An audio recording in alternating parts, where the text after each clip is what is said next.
and welcome to another FPL Advice video. Today we're going to discuss when is the best time to use your wildcard. But before we get into it, make sure to like the video, and if you're new to the channel, make sure to subscribe, especially if you want to see more FPL Advice content. But alright guys, let's get to it. First up, we have Game Week 4 wildcard, and I know many of you have already activated your wildcard for Game Week 4. And if you are one of those people, make sure to check out my last video where I discussed key players using expected data to include into your draft. The starting 11 that you see in this draft right here is actually one of the options that I had from that video. And that's kind of what we're going to use as a baseline for a Game Week 4 wildcard.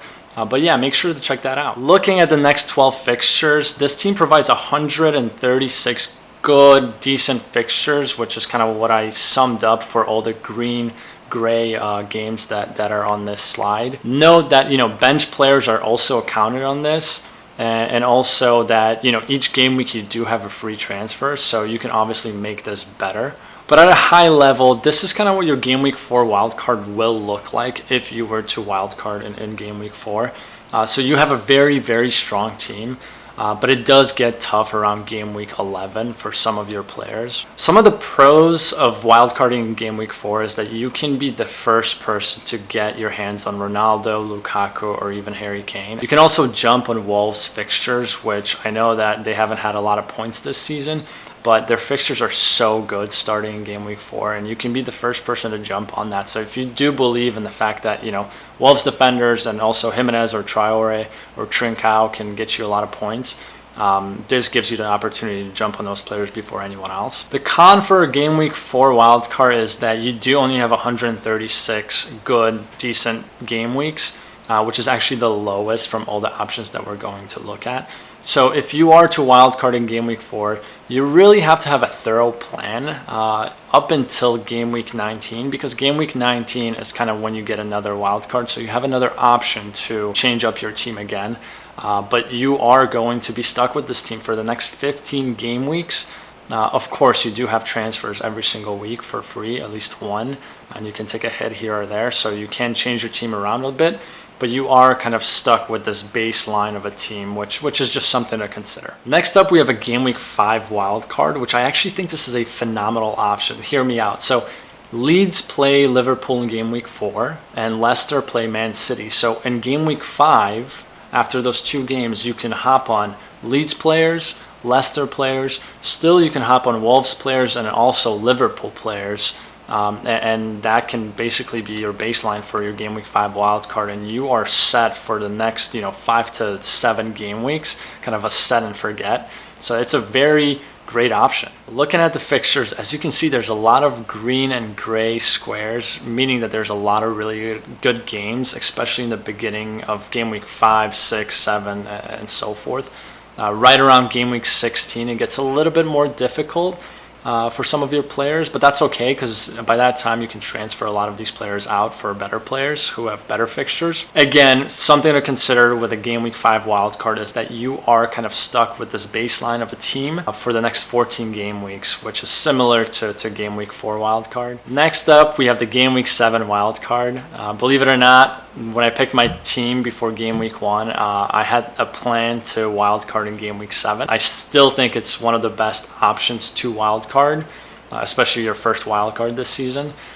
You have Chelsea's fixtures coming up where they play Southampton in Game Week 7, then Brentford, Norwich, Newcastle, and Burnley. I mean, loads of points will come out of those fixtures, and if you're able to double or triple up on Chelsea's assets, you're going to really perform quite well.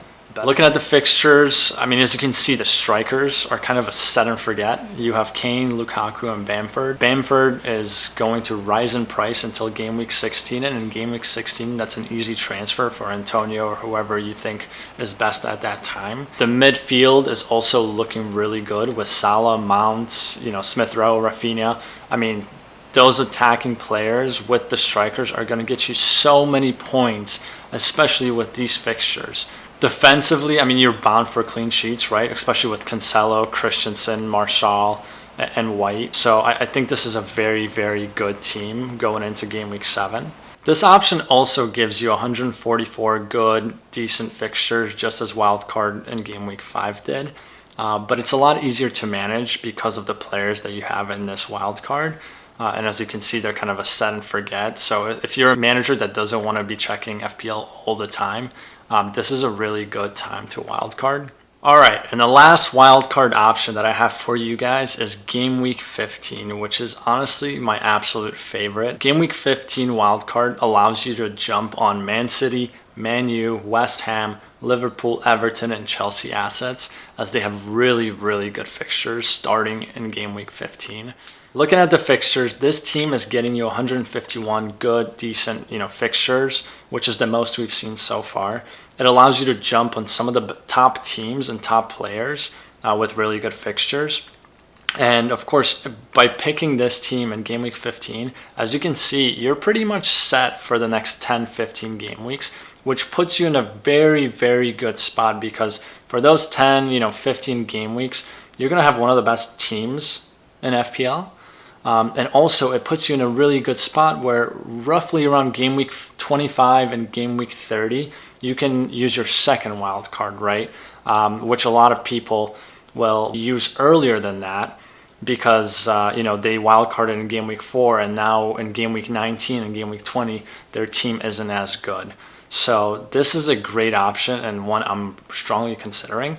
I just have to plan out whether I can make it to Game Week 15 without wildcarding. I like my team right now, so I don't think I'm going to wildcard in Game Week 4.